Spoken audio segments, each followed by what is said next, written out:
നമസ്കാരം, എൻ്റെ പുതിയൊരു ട്രാവൽ വ്ളോഗിലേക്ക് എല്ലാവർക്കും സ്വാഗതം. ഇത് ഡേ 1 ഒരു വ്ളോഗാണ്. നമ്മൾ കൊല്ലം തിരുപ്പതിക്ക് കയറി തിരുപ്പതി വരെ പോവുകയാണ്. അപ്പോൾ ആ ഒരു വീഡിയോയിലേക്ക് എല്ലാവർക്കും സ്വാഗതം. നമ്മുടെ കൊല്ലം തിരുപ്പതി അങ്ങനെ എത്തിയേക്കുവാണ്. നമ്മൾ പോകുന്നത് സ്ലീപ്പറിനാണ്. 1:30 ഒക്കെ ആകുമ്പോൾ എറണാകുളം ടൗണിലെത്തും. പിന്നെ നമുക്ക് തിരുപ്പതി എത്തുന്നത് മോർണിംഗ് ഒരു 3 to 4 തന്നെ നമ്മൾ എത്തും. അപ്പോൾ നമുക്ക് ഏറ്റവും ബെസ്റ്റ് വണ്ടി ഞാൻ ഓപ്റ്റ് ചെയ്യുന്നത് തിരുപ്പതിക്ക് പോകുന്നത് കൊല്ലം തിരുപ്പതി തന്നെയാണ്. എന്തുകൊണ്ടെന്നാൽ വൃത്തിയുണ്ട്, നല്ലപോലെ എന്താ പറയുക, നമുക്ക് ആരുടെ ഒരു ശല്യമോ അങ്ങനെ ഒന്നും ഉണ്ടാവില്ല. ഉറപ്പായിട്ട് നിങ്ങളിപ്പോൾ തിരുപ്പതി പോകാൻ പ്ലാൻ ചെയ്യുന്നവരാണെങ്കിൽ ഓഫ് സീസൺ പോണതായിരിക്കും കുറച്ചും കൂടി പെട്ടെന്ന്, കാരണം വേഗം ടിക്കറ്റും കിട്ടും. അതേപോലെ തന്നെ നമുക്ക് ആരുടെ ഒരു ശല്യം കാണത്തില്ല. ഇപ്പോൾ സീസൺ ടൈമിനാണെങ്കിൽ നല്ല തിരക്കായിരിക്കും, ടിക്കറ്റ് കിട്ടാനും നല്ല ബുദ്ധിമുട്ടായിരിക്കും.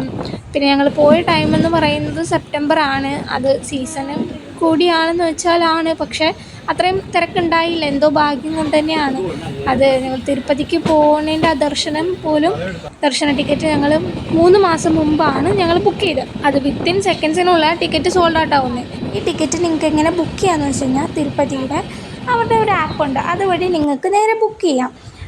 നമുക്ക് സ്പെഷ്യൽ ദർശനം കുറേ കാറ്റഗറീസ് ഉണ്ട്. നമ്മൾ നോർമലായിട്ടുള്ള ഒരു 300 ആണ് നമ്മൾ എടുത്തത്.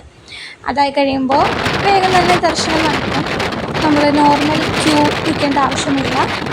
എന്നാലും ഇച്ചിരി വെയിറ്റ് ഉണ്ടാവും. ബട്ട് ഇറ്റ്സ് ഓക്കെ, നിങ്ങൾ ഓരോരുത്തരുടെ ഭാഗ്യം അനുസരിച്ചിരിക്കും. ഇപ്പം ഞങ്ങൾക്കൊക്കെ ആണെങ്കിൽ ഞങ്ങളത് 2:30 വെച്ചിട്ട് മാത്രമാണ് സ്ലീപ്പറിന് വന്നത്.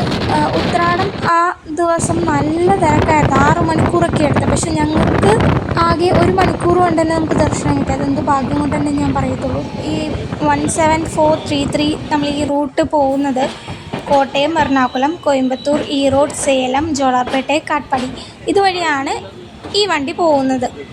അപ്പോൾ നിങ്ങൾ കൊല്ലത്ത് നിന്നുള്ളവരൊക്കെ ആണെങ്കിൽ നിങ്ങൾക്ക് ഡയറക്റ്റായിട്ട് തിരുപ്പതി എത്താനുള്ള വണ്ടി ബെസ്റ്റ് ഇത് തന്നെയായിരിക്കും. അല്ല, ഇപ്പോൾ നിങ്ങൾ ട്രിവാൻഡ്രത്ത് നിന്നുള്ളവരൊക്കെ ആണെങ്കിൽ നിങ്ങൾ ഏതെങ്കിലും പാസഞ്ചറിനോ അല്ലെ ഏതെങ്കിലും വണ്ടിക്ക് നിങ്ങൾ കയറി കൊല്ലത്തുനിന്ന് കയറുന്നതായിരിക്കും നല്ലത്. വേറെ കുറേ വണ്ടിയുണ്ട് കേട്ടോ. കേരളയുണ്ട്, അങ്ങനെ കുറേ വണ്ടിയുണ്ട്. പക്ഷേ നേരിട്ട് നല്ല ഒരു കോച്ചും നിങ്ങൾക്ക് നല്ല സേഫായിട്ട് എത്തണം എന്ന് ഉണ്ടെങ്കിൽ നിങ്ങൾക്ക് തീർച്ചയായിട്ടും ഈ വണ്ടിയെ പോവാം. ഞങ്ങൾ ഈ വണ്ടി കയറിയത് ഉച്ചയ്ക്ക് 1:35 നെക്സ്റ്റ് ഡേ 4:45 ആയപ്പോഴാണ് ഞങ്ങളവിടെ എത്തിയത്. ഇച്ചിരി ഡിലേ ഉണ്ടായി. എന്നാൽ പോലും ആരും അങ്ങനെ ഉറങ്ങിയിട്ടുണ്ടായില്ല, കാരണം നമ്മൾ വെളുപ്പിനെ അവിടെ എത്തുന്നുണ്ടായല്ലോ.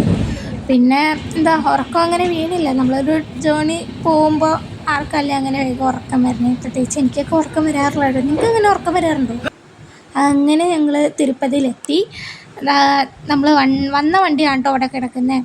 കുറച്ച് ഞങ്ങൾ അവിടെ ഇരുന്നു, കാരണം ആ ഒരു കിറുക്കം മാറാൻ വേണ്ടി. പിന്നെ ഞങ്ങൾ നേരെ പോയി ബ്രഷൊക്കെ ചെയ്തു, ഒന്ന് ഫ്രഷായിട്ട് വന്നു വേഗം തന്നെ. കാരണം ഞങ്ങൾ എടുത്തത് എയർബിഎൻബി എടുക്കാനുള്ള റീസൺ, നമ്മൾ അവിടെ പോയി ഹോട്ടൽ റൂംസ് ബുക്ക് ചെയ്യുന്നതിനേക്കാളും ബെസ്റ്റ് ഓപ്ഷൻ പറയുന്നത് എയർബിഎൻബി തന്നെയാണ്. നമുക്ക് റേറ്റ് ആണെങ്കിലും പിന്നെ നോക്കിയും കണ്ട് നമുക്ക് നേരത്തെ തന്നെ ബുക്ക് ചെയ്ത് വെക്കാം. അപ്പോൾ ഞങ്ങൾ ആദ്യമേ പോയത് അവിടുത്തെ PS4 പോയിട്ട് ഫുഡ് കഴിക്കാമെന്ന് വിചാരിച്ചത്. പക്ഷേ അവിടെ നമ്മൾ നേരത്തെ എത്തിയത് കൊണ്ട് തന്നെ കട തുറന്നിട്ടില്ല. പിന്നെ അടുത്തുള്ള കടയിൽ പോയി ഒരു മസാല ചായയൊക്കെ കുടിച്ചു. നല്ല മധുരം, എൻ്റെ പൊന്നോ, ഷുഗർ അടിച്ചാണ്ടിരുന്ന ഭാഗ്യം. അങ്ങനെ അവിടെ നല്ല സുഡ ഇഡലിയും വടയും ഒക്കെ എല്ലാവരും കഴിച്ചു. നേരെ ഞങ്ങൾ പിന്നെ റൂമിലോട്ടാട്ടോ പോകുന്നത്. റൂമിൽ പോയപ്പോൾ നല്ല നമ്മളെങ്ങനെയാണോ കണ്ടേ ആ സെയിം ഇമേജിലുള്ള പോലെ തന്നെ ഉള്ളതായിരുന്നു. നമുക്ക് നല്ല വ്യൂവും എല്ലാം ഉണ്ടായിരുന്നു. അപ്പോൾ ഇതാണ് ഞങ്ങൾ നിന്നത്. 3rd ഫ്ലോറിലാണ്, ലിഫ്റ്റ് ഒന്നുമില്ല. എന്നാലും നമുക്ക് ഓക്കെ, ആ റേറ്റിൽ നമുക്ക് ഓക്കെ ആയിരുന്നു. അപ്പോൾ റേറ്റും കാര്യങ്ങളെല്ലാം ഞാൻ നെക്സ്റ്റ് വീഡിയോ പറയുന്നതാണ്. അപ്പം അന്ന് ഞങ്ങൾ വേഗം പോയി ഫ്രഷായി വന്ന് ഞങ്ങൾ പിന്നെ അമ്പലത്തിൽ പോകാമെന്ന് വിചാരിച്ചു.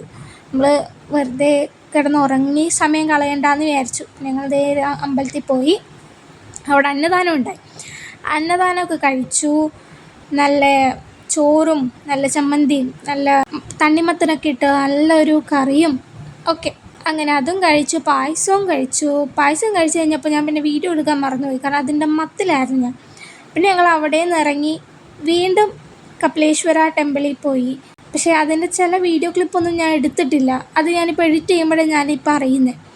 അപ്പോൾ നിങ്ങൾ തിരുപ്പതി പോകാൻ പ്ലാൻ ചെയ്യുന്നുണ്ടെങ്കിൽ ഞങ്ങൾ പോയ കുറച്ച് ഐറ്റിനറി ടൈപ്പ് ഞാൻ വീഡിയോസ് ഷോർട്സ് ആയിട്ട് ഇട്ടേക്കാം. സോ നിങ്ങൾക്ക് ഇത്ര ലോങ് വീഡിയോ കാണാൻ ഇഷ്ടമല്ല എങ്കിൽ നിങ്ങൾക്ക് ആ ഷോർട്സ് വീഡിയോ പോയി കാണാം. അപ്പോൾ അതും ഞാൻ എൻ്റെ താഴത്ത് ഞാൻ ഡിസ്ക്രിപ്ഷനിൽ ഞാൻ ലിങ്ക് ചെയ്തിട്ടേക്കാവേ. അപ്പോൾ ഈ ഒരു അമ്പലം എന്ന് പറയുന്നത് നമ്മുടെ ഹൈവേ എയർപോർട്ടിൻ്റെ ഒക്കെ തൊട്ടടുത്തായിട്ട് തന്നെയാണ് കേട്ടോ. രാമൻ്റെ എന്തോ അമ്പലമാണ്, ഞാൻ ഓർക്കുന്നില്ല രാമനാണോ കൃഷ്ണനാണോ, എനിക്കൊരു കൺഫ്യൂഷൻ ഉണ്ട്. അപ്പോൾ എന്തായാലും ഇതിൻ്റെയൊക്കെ എവിടെയാണ് പ്ലേസിൻ്റെ മാപ്പിലെ ലിങ്കൊക്കെ ഞാൻ ഡിസ്ക്രിപ്ഷനിൽ ഇട്ടേക്കാം. അപ്പോൾ ജസ്റ്റ് ചെക്കൗട്ട് ചെയ്യാൻ. അപ്പോൾ നിങ്ങൾ തിരുപ്പതിക്ക് പോകുന്നവരാണെങ്കിൽ അപ്പോൾ ഇവിടേക്ക് ഒന്ന് പോയിക്കോളൂ. ഇവിടെ ഒന്നും അധികം ആൾക്കാർ വന്നിട്ടില്ല എന്നാണ് അവിടെ ഉള്ളവരോട് ചോദിച്ചപ്പോൾ പറഞ്ഞു. അപ്പോൾ നെക്സ്റ്റ് ഡേ ആണ് ഞങ്ങൾ തിരുപ്പതിക്ക് പോകുന്നത്. അപ്പോൾ എൻ്റെ വീഡിയോസൊക്കെ വരുന്നതായിരിക്കും. സബ്സ്ക്രൈബ് ചെയ്യാൻ മറക്കല്ലേ കേട്ടോ. അപ്പോൾ അടുത്ത വീഡിയോ വരേക്കും ബൈ ബൈ.